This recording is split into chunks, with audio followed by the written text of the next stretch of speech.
you let me fix you some of this new mococo drink? All natural cocoa beans from the upper slopes of Mountain Nicaragua, no artificial sweeteners. What the hell are you talking about? Who are you talking to?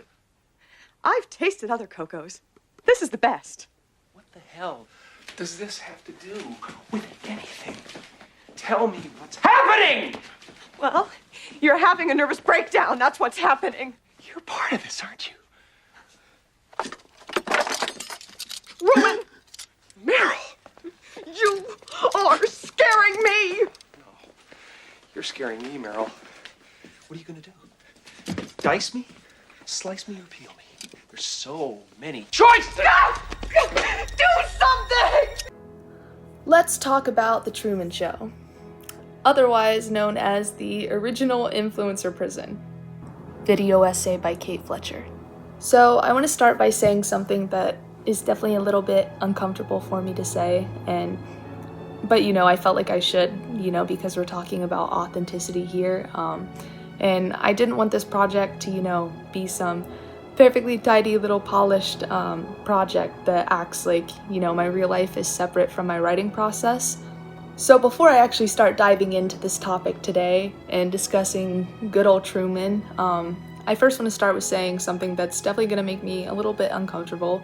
I'm already feeling the uncomfortableness take over me right now, but it's also honest, and since we're talking about authenticity, I felt like, I should include it because I didn't want to pretend that this project is some neat little tidy video essay and that my real life is, completely separate from my writing process. But yeah, the truth is, I've been really, really behind in this class and doing my best to make up work. And it's, again, not because I don't care, but because my older brother Shields passed this October, and it has been the hardest thing I have ever dealt with.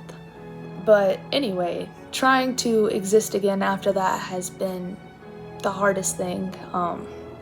It's like the slowest thing, while also honestly, time has just been kind of warped as of late. But it's like, I'm trying to push myself back into the world, one room, one classroom at a time. And then every time I actually get to a point where I feel like I'm back on my feet, I feel like there's always somebody over my shoulder, checking to see if I'm okay, or if I'm taking care of myself, or, if I'm being strong. And to be honest, it kind of just feels like I'm performing healing and grieving for an audience that I never really agreed to, and when I don't know how yet.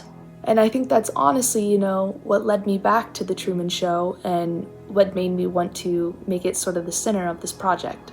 Because that feeling, being watched, being expected to act a certain way, it just kind of felt very weirdly familiar to me, especially right now. And I know it's not like somebody has put me inside of a big dome and is controlling every second of my life, though sometimes Charleston does kind of feel like a curated simulation, if I'm being honest.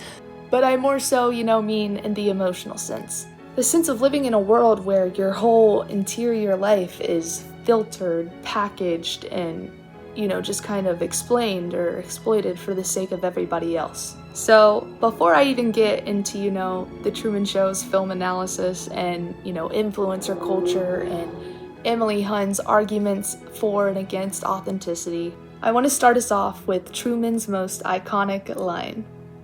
Good morning. In case I don't see ya, good afternoon, good evening, and good night. And in my opinion, when you look at this line, it feels a lot more like a catchphrase and a lot more like a ritual. It's Truman signaling to the audience, without even knowing that there is an audience, that he's basically open for consumption, that his performance has begun. It's the whole influencers, "Hey guys, welcome back to my channel" line before influencers even existed. And I think that that's where this project begins. So, when people talk about the Truman Show, they usually often start with talking about how it predicted reality TV, and that's usually as far as I kind of see people take it. But again, in my opinion, I think that that's honestly probably the least impressive thing that it predicted. The movie, didn't just foresee shows like Big Brother or Survivor or just the 2000s general obsession with embarrassingly scripted, unscripted television. It also predicted, and pardon, but I have to read my notes because I can't memorize well, but parasocial relationships, the commodification of being yourself, influencers selling relatability, the 24/7 performance of daily life, surveillance disguised as comfort, algorithmic curation before the algorithm even existed, the collapse of privacy as a concept, and also just the emotional exhaustion that comes from performing happiness all the time. It's basically just a pre-internet prophecy masquerading as a freaking comedy. And then, whenever you read Emily Hunt's The Influencer Industry, everything just sort of clicks into place. She talks about how authenticity has now become a tool and a strategy, a carefully maintained aesthetic that influencers use to build trust with their audiences. She explains how it's no longer just about being real. It's about performing realness well enough that people believe you. Which is exactly Truman's entire existence, is it not? He's authentic only because he doesn't know that he's supposed to be performing authenticity. Influencers today perform authenticity because they know that they're being watched. It's like the same dynamic, but with the actual perception and awareness of it all being completely switched.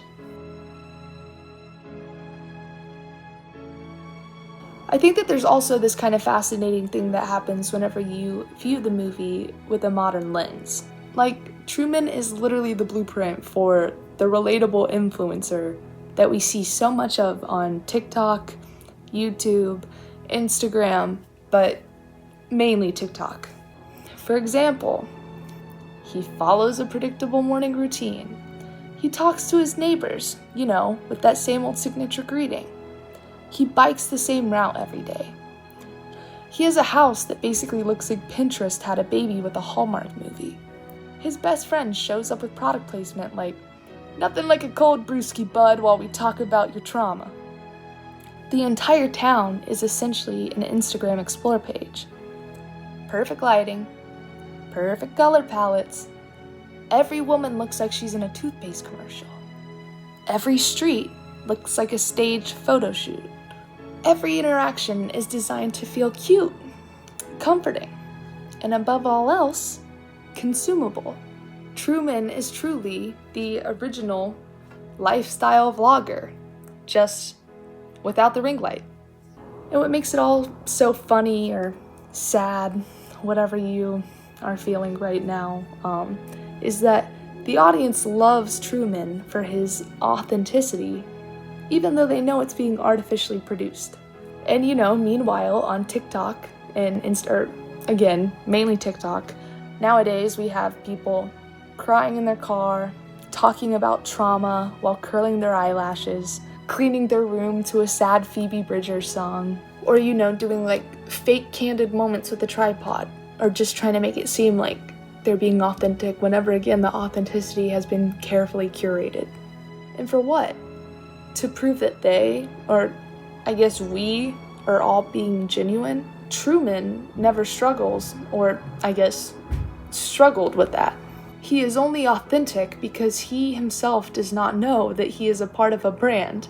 And Hun literally talks about how authenticity is now a engineered performance, a deliberate feeling.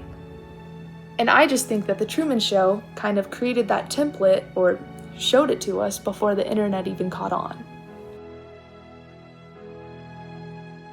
One of the scenes that has also always stuck with me from this movie is the bathroom mirror moment. Basically, Truman stands there in the mirror drawing a little astronaut helmet around his reflection. In the movie, I think it's supposed to be a little bit playful, cute, whatever. To me, I think it's everything and says so much about this movie. In my opinion, this scene is supposed to be Truman testing out a different reality, or a different version of himself. A version of himself that doesn't really fit into his curated dome. peeking at, who he could be if he wasn't always observed or told what to do by everybody. Now, do yourselves a favor and compare that to social media. People draw identities around themselves each and every day. Through photos, filters, captions, Spotify playlists, Pinterest boards, different aesthetics, different video editing styles, meal prep montages, which character am I quizzes on BuzzFeed. BuzzFeed's old, so that reference kind of doesn't. But anyway, take zodiac sign stuff, literally anything and everything you could possibly think of. Fashion, how could I forget? But I just think that we are all constantly drawing little astronaut helmets around ourselves and pretending that we're not. And this point, I think, kind of also directly ties back to authenticity. We as people simply cannot or won't just live. We have to self-edit. That is, it's in our nature. We present. We soften the edges. We blur the parts that maybe feel a little too sharp. We arch the eyebrow of our personalities just enough to be interesting, but not enough to alienate us. And I think whenever you're grieving, like I am right now, you feel that pressure even more intensely. You feel people watching for signs of stability. You feel like you almost have to broadcast your own healing era or arc or whatever. You feel like vulnerability becomes content even whenever you're not trying to make it content. And that's the thing. Truman never actually curated himself. Everyone else curated him. And honestly, that has me thinking that there's a possibility that we are all both Truman and the production crew at the same damn time.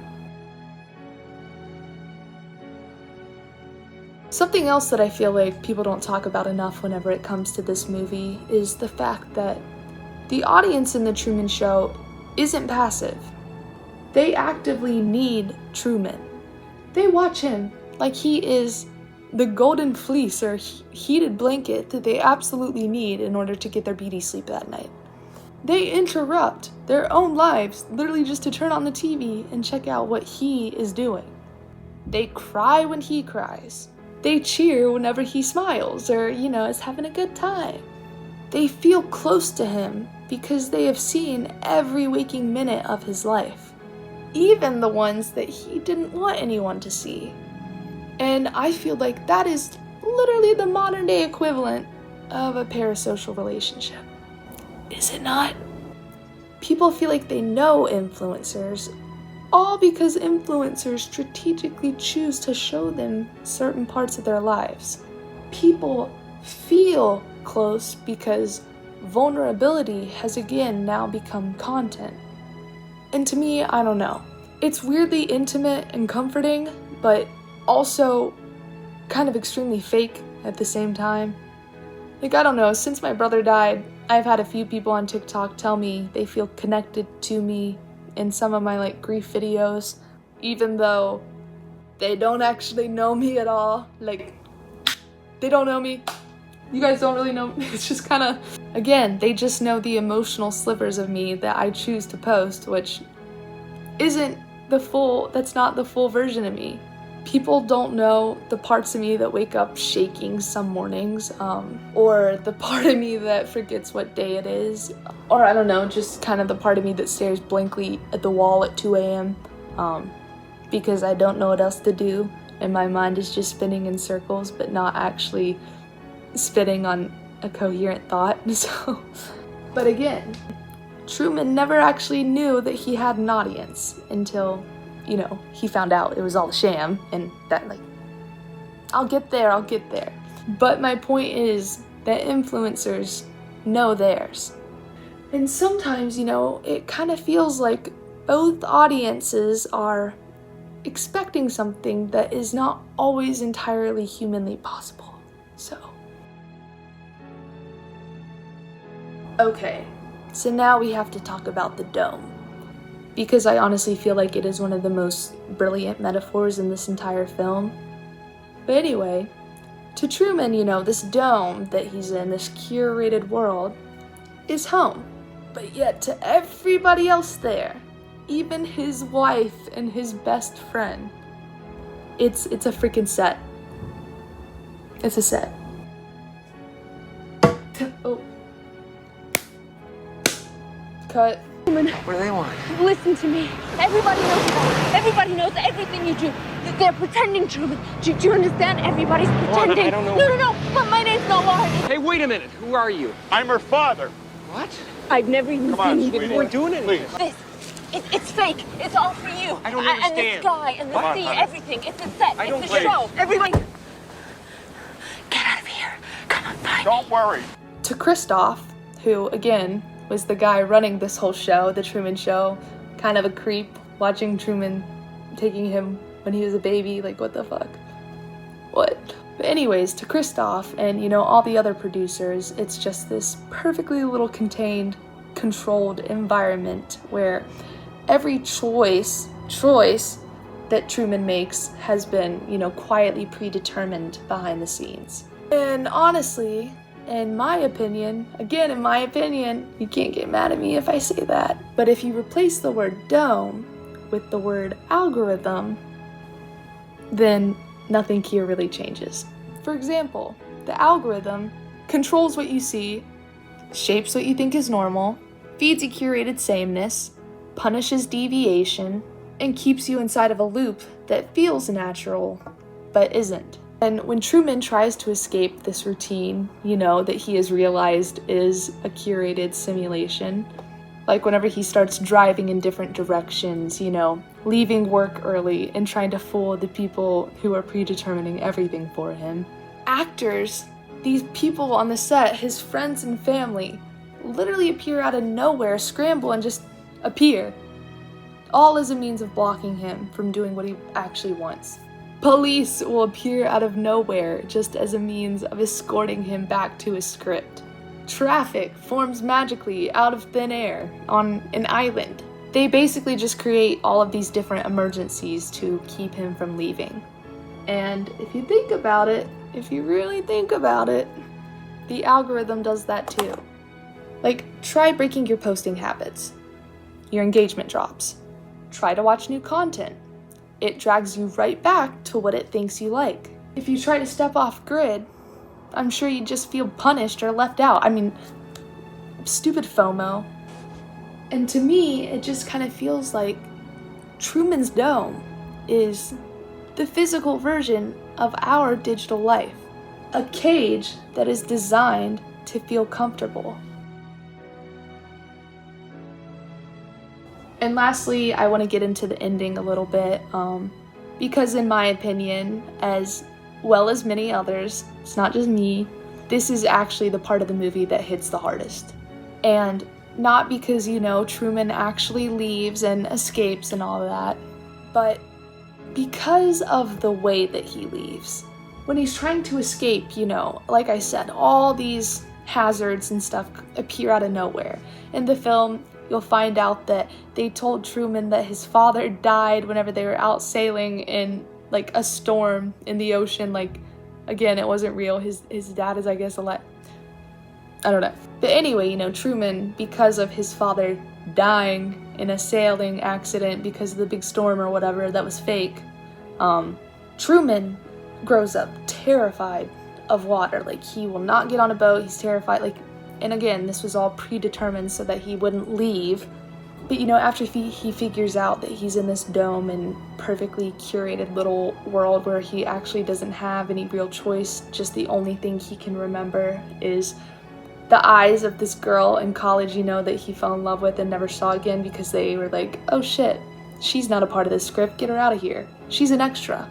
Bitch, you're not a main character. But anyway, after he finds all that out, he decides that he's gonna try and get out, and the only means of doing that is sailing. And so he sails into a storm, a like fake, you want to talk, you know, when like the crazy conspiracists talk about weather balloons, or like not weather balloons, but the weather machines that create hurricanes. Well, here you go, conspiracy theorists. Kristoff was doing it the whole time. But anyway, Truman decides to sail into this manufactured storm anyway, that again was built off of his previous trauma. And throughout this whole time, you know, he's pushing through, terrified. I think he almost drowns at some point. But he refuses to go back. He refuses to die for a storyline that he never chose to be a part of. And then, you know, right as he thinks he's dying and all that, everything stops. Everything stops. And he bumps into the wall of the sky, which is kind of crazy. I was like, what? And he ends up touching the limits of this world that has been built around him. And it's there, or then, that he realizes the truth of it all.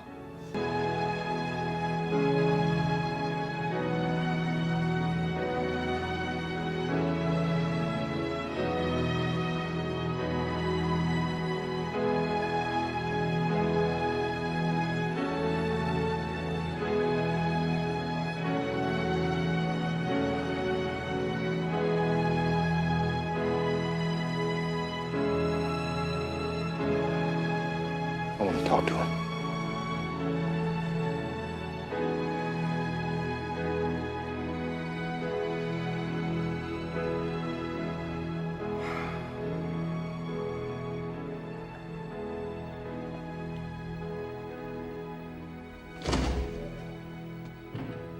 Truman. You can speak. I can hear you.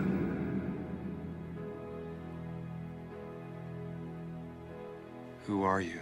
I am the creator of a television show that gives hope and joy and inspiration to millions. Then who am I? You're the star.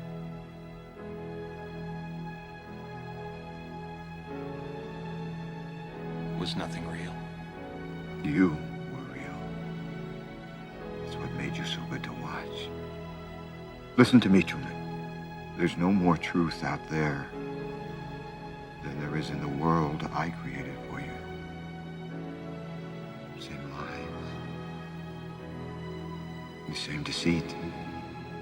But in my world, you have nothing to fear. I know you better than you know yourself. You never had a camera in my head. You're afraid. That's why you can't leave.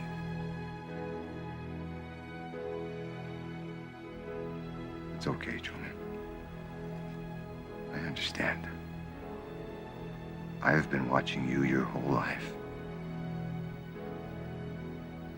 I was watching when you were born. I was watching when you took your first step. I watched you on your first day of school. The episode when you lost your first tooth.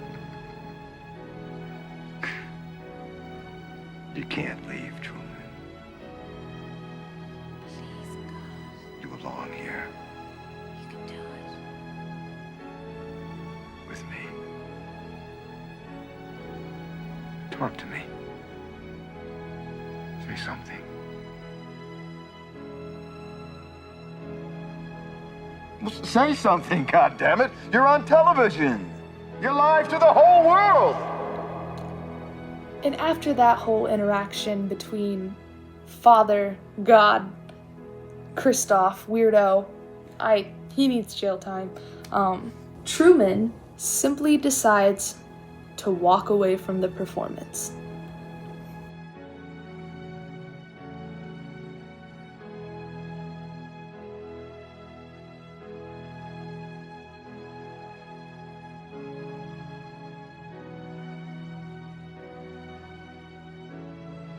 In case I don't see ya.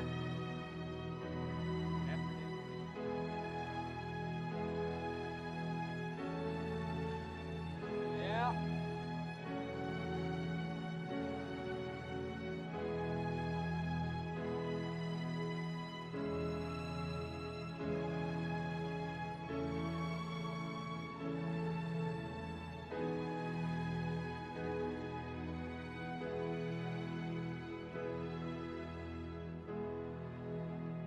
And the audience is cheering, they're crying, they're sobbing, they're, oh my god, Truman, how could you do this, bro?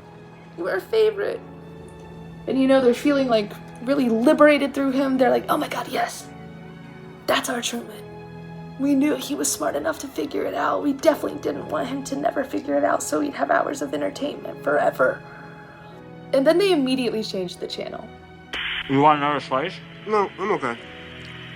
What else is on? Yeah, let's see what else. Where's the TV guy? Or turn it off. Like, they just immediately...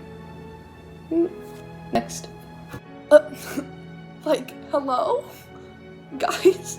And again, in my opinion, that moment was so, or is so painfully accurate as to how the internet treats people nowadays. Like, you can be somebody's entire emotional world for one video, and then they just scroll past it like nothing, like... It's empathy without longevity. It's care without commitment.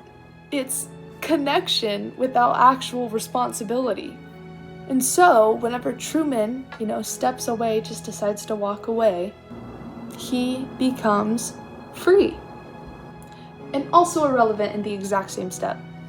And maybe, you know, that's what we also have to ask ourselves. Do we want to be Truman, or do we want to be a part of the cast that is determining what's right and wrong? Do we want true freedom and irrelevancy, or do we want to be a part of the trends and all of this digital online domeness? I don't know. Don't ask me. I'm still on social media. I'm apparently still tracked, so... Oh well. That's that. We can get to that later. So, now that we've kind of gone over all of the Truman Show and tied in a few of Emily Hunt's points, let's again kind of talk about why I chose this film. I think I chose it because grief has really forced me to confront, you know, how much of my life is or feels like a performance lately. You know, I don't think it's on purpose. I just feel like grief kind of makes people watch you a little bit differently. I feel like it kind of makes people interpret you through a lens of like fear or pity, even projection sometimes. Like some people like, just shut up. And it just kind of makes you really aware of your own role or who you're supposed to be, or returning back to your normal. And yeah, if the goal of this project was to talk about authenticity and try and be authentic as we can, then I really didn't want to make a project that pretended like I wasn't feeling all of that, or like I'm not feeling all of this. So I guess you could say that this video, in a way, is kind of my version of walking towards the edge of my own dome, or, you know, walking up the stairs a little bit to exit. It's my way of saying, you know, I'm still here, but I'm not performing this neatly, and it's not going to be neat. And yeah, honestly, I am still very much trying to figure out who I am when I'm not, you know, trying to be okay for other people. And I really think that Truman, or the movie, The Truman Show, has really helped me think about that. And then I feel like with Emily Hunt and, you know, the influencer industry, it just really helped me kind of narrow down the topics that I wanted to talk about and focus on in this video. And this project, yeah, has just overall helped me express all of that. Again, I'm sorry, class and Professor Warnick, that this project was late. But hey, at least now you have it. At least now it's done. And at least now you kind of have, you know, a better understanding as to why, even though I'm sure I've already told some of you, and who knows, maybe, just maybe, I won't have to feel like I'm performing anymore since I've been honest. So, in case I don't see you guys, good afternoon, good evening, Good afternoon, good evening, and good night.